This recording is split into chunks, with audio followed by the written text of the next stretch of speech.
Hey, Scott, Machine Gun Dad. Another tip on if you're going to buy a suppressor. This is my son's. I just put it together on a Mega 15 plastic lower and just an inexpensive upper. Gun shoots really good. All right.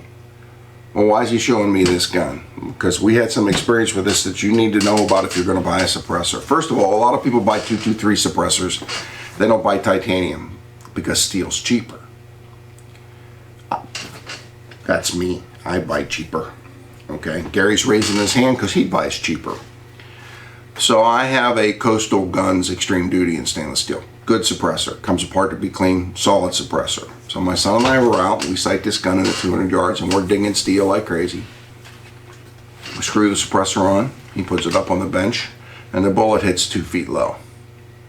So it was a learning experience. And the reason the bullet hits 2 feet low is he's got a free float handguard on this upper.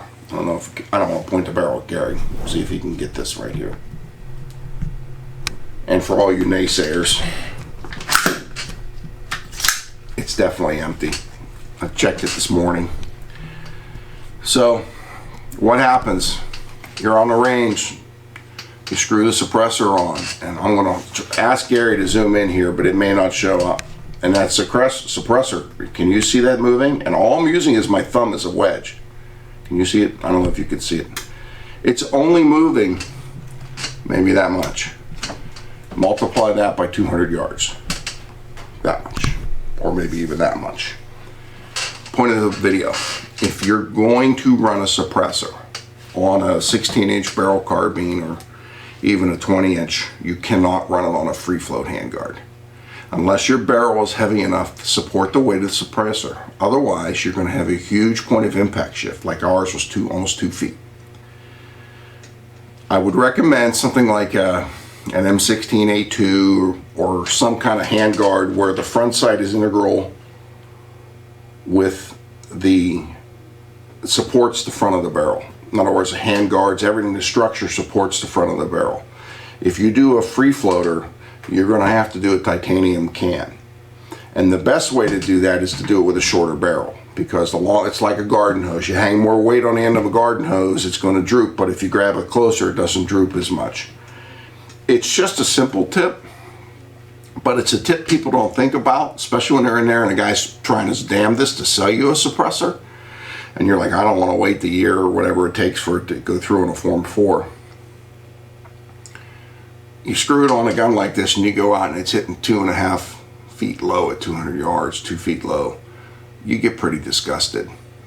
Same thing, we took out my M16 that has an A2, M16A2 that had a bipod out here, screwed the very same can on, point of impact shifted maybe a couple inches. Take in mind, it's not just buying a suppressor, it's what you put it on.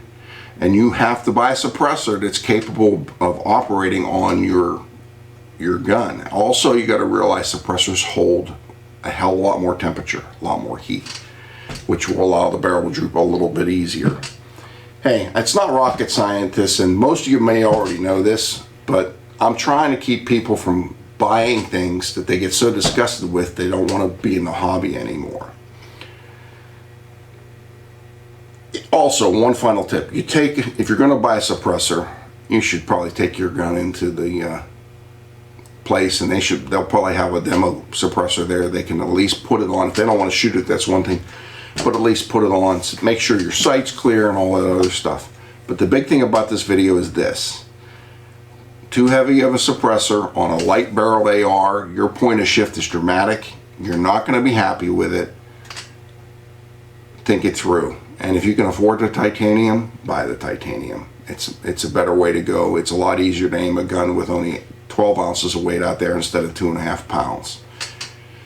I'm hoping I'm saving somebody some aggravation. Thanks for coming to my channel.